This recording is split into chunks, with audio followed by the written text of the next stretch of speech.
Hi friends! Thanks for tuning in.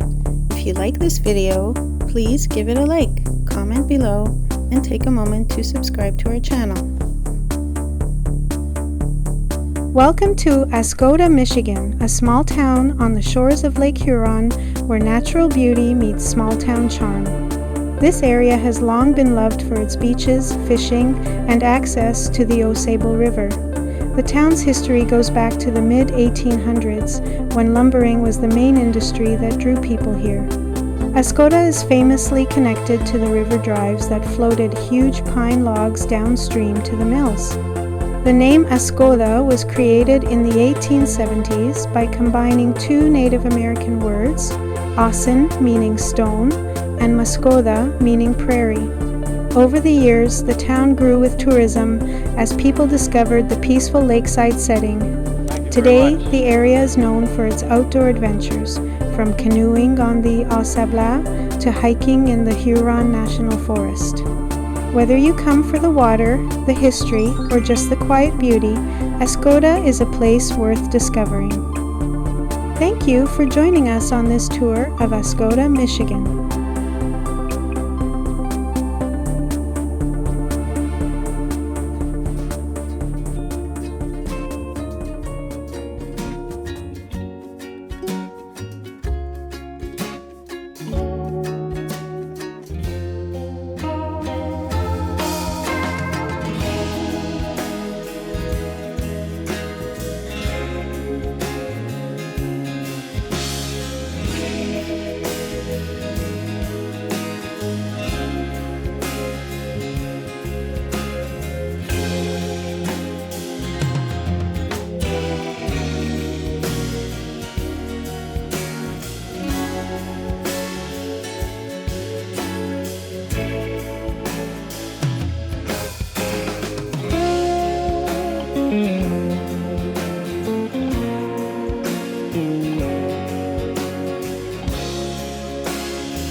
Thanks for watching!